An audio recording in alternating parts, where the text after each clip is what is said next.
Hey guys, subscribe for daily content, and if you're shopping for gear, make sure you check out the description for the newest items at some of the very best online retailers. There's also links for some of the items that I personally recommend. Thanks!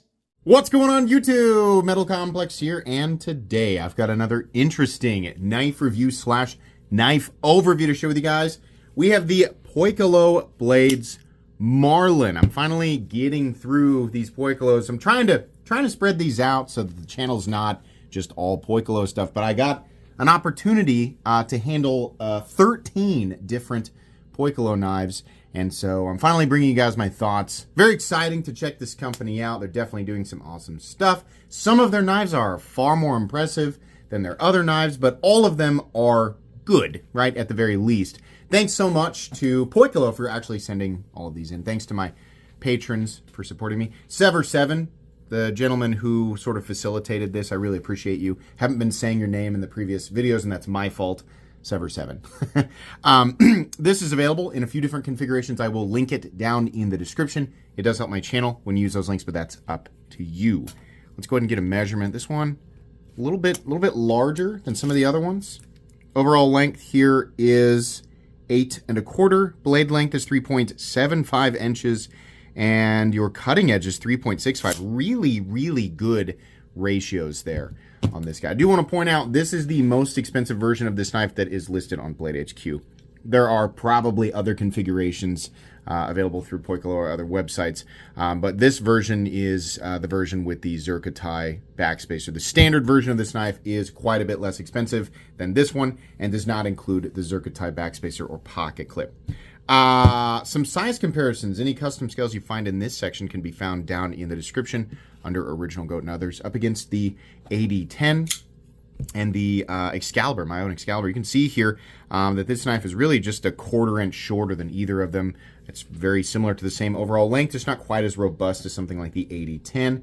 Let's put it up against the Spyderco PM2 and the Spyderco Para 3. Quite a bit bigger than both and way more cutting edge than both. And then finally, let's put it up against the Benchmade Griptilian, or in this case, the Ritter Hogue and the Hogue Deca. How's the action? Is it the same as the other Poikilo knives that you have handled? And the answer to that question is yes. I had to cut the video there for a second because I was like, what's going on? I just said that it was super duper smooth, and all of a sudden, literally all of a sudden, it wasn't. The pivot has backed out slightly, which is a normal thing on pocket knives, not something that you should be concerned with. In fact, it is a benefit when a pivot is able to back out like that, because it means that they have not added factory Loctite.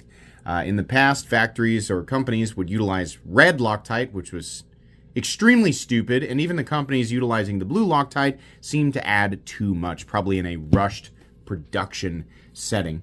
So then if it was off, you'd have to break the Loctite, get it out, and readjust it, right? This way it's easier to do your own adjustments and simply add your own Loctite. But I've got that tightened back down. Let's go ahead and, oh my gosh, yeah, beautiful. So this is extremely smooth, just like the other Poikilos. This one almost dropping shut on its own with zero blade play. So what makes the action on a Poikilo special or better than its direct competitors, which I would list as Riat, Reich, Wee knives, right? Companies like that, high-end Chinese production knives. I cannot feel anything internally with their bearings. I cannot feel anything on the path or the race that they're on. And even some of the better ones produced by Riat, Reich, and Wee are still what I would call extremely good action, but not quite as smooth as this. I think there are different levels, different tiers of good action, and this is about at the top of the Chinese production knife world. Their knives are so consistently smooth. It really, my nose was already in the air, but like I'm having a hard time seeing forward. My nose is so far in the air now, thanks to Poikilo. The action is really spectacular. The engagement with the thumb stud is not my favorite thing in the world. I think these thumb studs are too small. There's too much of a 90-degree ledge, and there's not enough access here. I don't want to be coming in the top and trying to engage with this ledge. I want more space, and I want more of a gradual dome.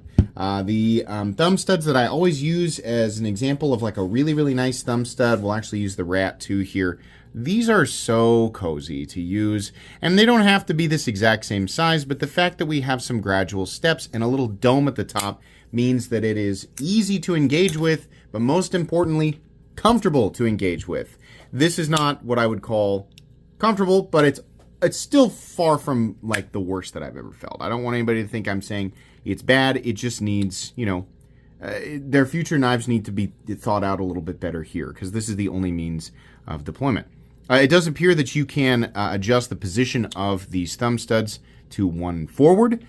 Would that make it better for me? I don't think so. Can you engage with that little slot there to reverse flick it? I have tried. I can't do it.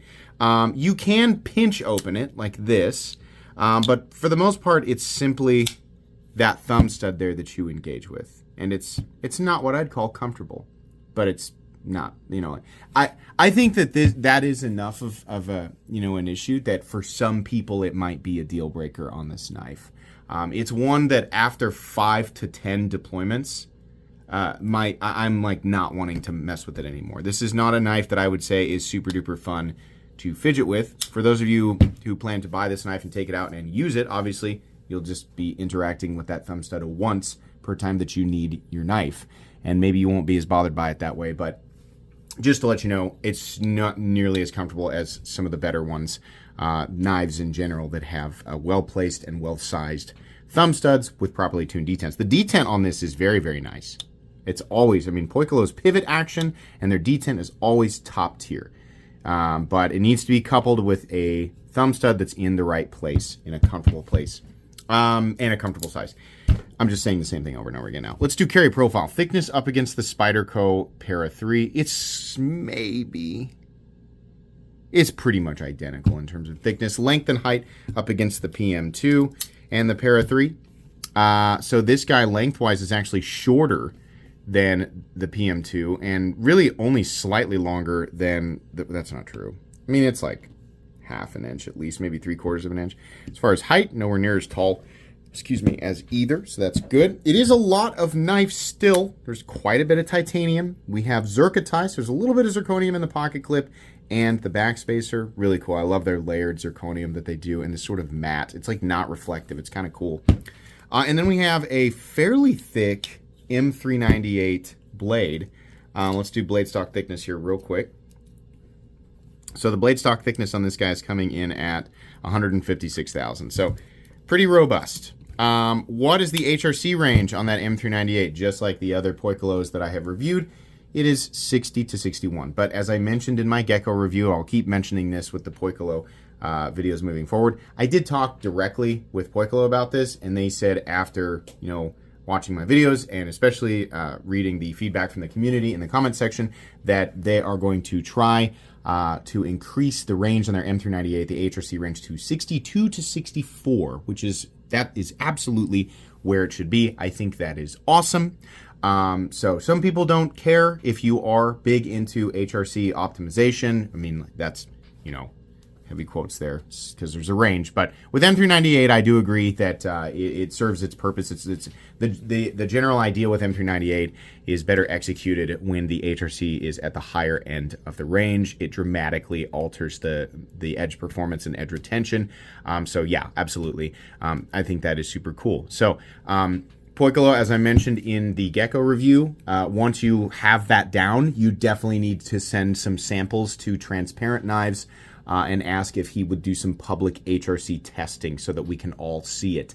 That word travels fast from that source, and I think that would be the best way to do that. So Transparent Knives on Instagram definitely is who you would want to talk to because he's got the proper testing equipment. So anyways, that's what we're looking at for materials. Let's look at the weight. I'm going to guess that this is in 5-ounce territory. Let's see.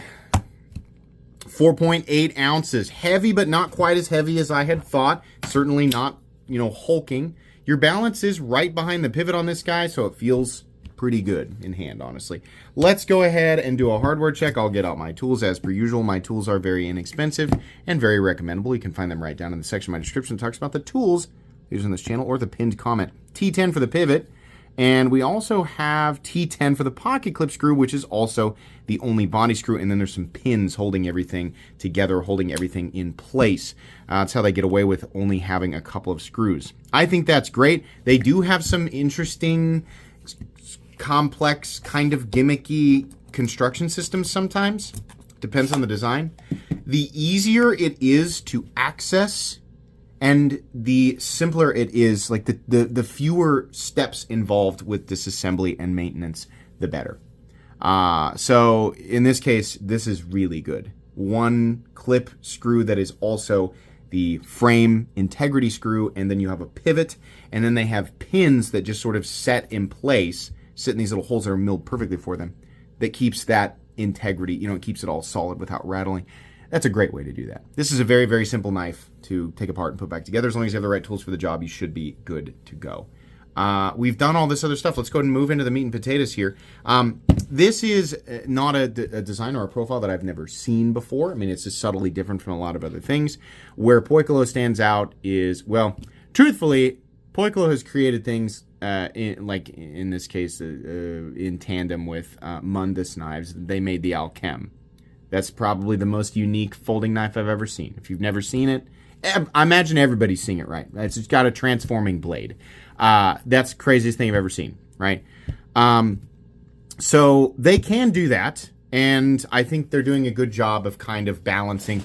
They make the weird, crazy Final Fantasy VII motorcycle knife with that has the ejecting fake round in it. I think that's really fun. Right? They're capable of producing that stuff, and they do work with designers who make wild and crazy things, and those wild and crazy things definitely put them on the map, right? When people like me and a number of other content creators make, especially short-form content out of it, it draws a lot of attention, and then Poikilo is able to, let people know that they make more practical kind of more subdued, right? I think we can all agree this is a lot less crazy than the Alchem. That's a good idea. It's a good kind of balance, the way that they are getting the word out and then, providing different types of cutlery for different types of people.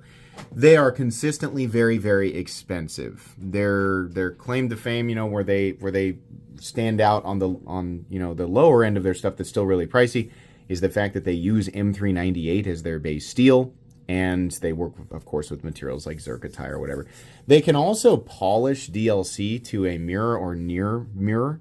So that's really cool. And then their, because we don't say that very often, their fit and finish and machining complexity, their machining quality is absolutely top tier. It's still not going to be worth it to everybody, though. Especially, again, those folks who are wanting the HRC range on the M398 to be higher. As I mentioned in the Gecko video, 60 to 61 M398 blade is not a trash blade. That will still vastly outperform M390 at the same HRC. It's just not optimized, right? It's kind of like a half-baked Elden Ring build where the skill points aren't really put in the right place, right? Can you still beat the boss? Yeah, but it could be optimized. It's not min-maxed.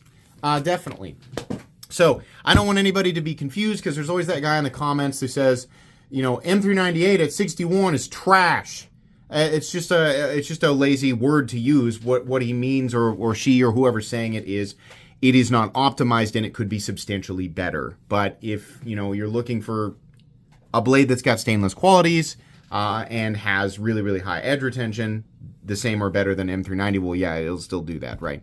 But you're paying more. You're paying a lot more than what you can find that for in the general knife market, the Chinese production part of the knife market, right? So in order for these prices to be justified, I think the base price of this knife is $370. You have to be executing on all fronts, right? Again, not for the Zircotite version, for the standard version. So the design, it's fine to look at. It's not necessarily a standout design. It is fairly comfortable. I do like the pocket clip position and tension, just like the general tension on it. It's very easy to get in and out of the pocket. Access to the lock bar is also good. It's really just that thumb stud that's not, super comfortable. Got a little fuller there, got a little harpoon notch, got some acid and satin two-tone here. That's nice. The edge is fairly thick. It's a flat ground blade with a prominent flat here, so 155 thousandths, dropping really from right here. It doesn't drop aggressively, so the factory, edge, like what they've put on it, it's definitely a sharp edge. Well, it's actually a super sticky edge. Hold on a second. I just need to feel that on paper. Whoa, yay. Yeah, sticky, very sharp, despite being on the thicker side. Anything can be sharp. It's just passing through some of those more, materials that would slow you down, like cardboard, rope, rubber, styrofoam, stuff like that. Thicker geometry, the harder the time you have, right? It'll bite into it, but you still have to push the whole wedge all the way through it.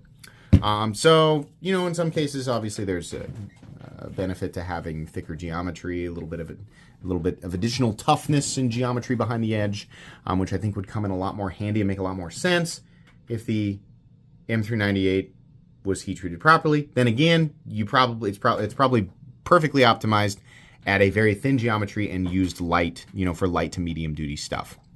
But that's getting into the weeds of HRC and blade geometry, and all that does is invite not so much discussion, but argument on the topic. So I will digress. But it's got thicker, geometry than we typically want to see in an EDC sort of, casual use pocket knife. So just be aware of that. But their ability to sharpen an edge is definitely very good. The plunge grind is pretty stumpy, right? So if that means something to you, if that's a big deal to you, then this probably isn't going to make you super happy. It doesn't mean a lot to everybody though, so it just depends on how often you sharpen. This has the two-tone handle with just a couple little slots milled out. I do like their pivot. I do like the little pivot collar there. I think that looks nice. I'm sure they have different versions of this that are like anodized, and I know that the standard version is not a two-tone blade. It's not a two-tone handle. Something called pearlescent stonewash, which is probably some type of media blasting, maybe glass blasting that gives it like a matte but still kind of shiny appearance. That would be my guess. We have the stacked, sort of subdued zircotai here, which is really cool. I think that's fun. Poikilo is the only company I've ever seen do that, so that's really neat. And then we have not stitched, it's like a pattern weld zircotai pocket clip, which is really cool. Your lockup, we have no shouldering. It's just right on the pin. Look at the jimping here. It's just kind of divots. It's kind of neat to look at. I'm not going to say that it feels super functional, and I kind of wish it went all the way to the harpoon notch. As far as like using this knife when it's deployed, it's going to do all the things you would expect a pocket knife to do. And the tolerances are really good, and the materials are really good. The build quality is very good, so I'm sure it'll last a long time as long as you're not abusing it, right? Your disengagements, real nice and smooth. There's not really an opportunity for there to be double clutch. Your engagement with the detent ball is clear up here. There's no pivot lash, ridiculous smooth and consistent inside the pivot. If you are a pivot action snob, you will love Poikilos. They're awesome. Really nice detent. This one keeps wanting to back out, but it looks like it's holding there. So we do have perfect centering. I'll let you guys look at it from this side too. Really nice perfect centering with no detent lash. Base price of this guy, $370. It'd be a lot easier for me to spend that money if I knew that the HRC range for the M398 was 62 to 64. But like they said, they plan to address that. So if you are not an HRC snob, is it worth that much money? It's hard to say because I am. Despite not being somebody who uses knives in a way that's going to it's going to make the HRC range matter definitively. I realize the irony in that. I'm still a knife reviewer, and I know that the vast majority of people buying knives care about things like that being optimized, even when other elements of the knife are not optimized, right? So again, I don't want to get into the weeds of that, but I think Poikilo is doing a great job of competing in this $300 to $400 territory. Some of their configurations, like this one right here, is $500 for the zircotai clip and backspacer. I think that's pretty ridiculous. If you're going to go that high, you need to have a special finish on the blade, right? Not saying full mirror DLC, but you got to do something a little extra. It's really expensive to do a full mirror DLC. You can expect to pay more for that. But it would have been nice to see something a little bit like a hand rub satin finish or something like that on the blade, right? But I don't like to judge the more expensive variations. I like to judge the base model. So with the HRC range thing kind of off to the side at the moment, I feel like it's a little high, but the other competitors that we see at this price point, sometimes we definitely see Reich there, sometimes we see Maxace there, and we definitely see Riot there. This, in a lot of ways, feels a lot better than what those companies are producing. Riot, on the other hand, is getting their HRC range correct for their steels like M390. Maxace tends to be a bit low. Reich Quechua tends to be 60, 61. They're in there. And Wee Knives also is a bit low. So we just need everybody to be a little bit higher. But as far as overall quality, overall production quality goes, the Poikilos do feel like some of the best at these price points. They just have a little bit of awkwardness with their designs sometimes, right? Deployment, lock disengagement, all the basic little pocket knife things are so important. Maximizing comfort while you are manipulating your knife in any way. Maximizing that comfort and that simplicity are so important. Whether the people buying your knives actually plan to use them or not, that is such a big deal. So yeah, this is a cool knife. It's made really well. It's obviously very, very high quality. It might be slightly over the price point that I would prefer it at if the HRC range was, where it should be. But I feel like this company has nowhere to go but up. Like they started so, like their start in our community was so impressive. I don't think I've ever seen somebody hit the ground running like Poikilo. It's really good. So I expect them, especially with them engaging with the community regularly, I expect them to only get better and only get more impressive and to continue to push the limit. If I had, some words of advice for Poikilo overall, you guys clearly are not afraid to implement interesting locking systems. Definitely do that. Bring those interesting locking systems. I understand you can't easily implement the locking system on the Alchem to something like this, but if you guys, are able to produce these lock systems that are on the spine of the knife, like the, the Final Fantasy VII motorcycle knife has one of those too. Yes, definitely implement those because I can tell you, as nice as your frame locks are, they're very, very nice. People are definitely getting tired of frame locks. They're still fine. They function properly. I get it. They're easy to make, and it creates an opportunity to make a little money on these things. I get it. Just because they're like machines can cut frame locks and we can spring them so easily now. But making the interesting locking system on top of your ability to execute with such high levels of precision, apply amazing finishes like Mirror DLC, and then utilize steels like M398, and ideally, like you plan to, get the HRC range up to 62 to 64. That is what will truly make you king of this territory. I feel like very few people will disagree with me, so that's I think what people are looking for, and it will certainly help people choke down those prices. These are expensive knives. I get it, and in 2025, it's hard to convince somebody to spend that much on a knife, and some knives are worth it, right? But those are the things that are going to make it worth it to the people in this community for sure. So this is neat. It's a little bit priced a little bit too high, but very well made. That's going to be it today. Please make sure to follow me on Instagram at metal_complex. If you enjoyed this video, leave a like. If you'd like to check out my other content, I do of course have lots of videos of knives that are either expensive or inexpensive that I do or don't like, so check those out. And if you enjoy all my content, go ahead and click on that Metal Complex logo right there and subscribe because there's definitely more coming. Thanks again for watching, everybody, and have a great day.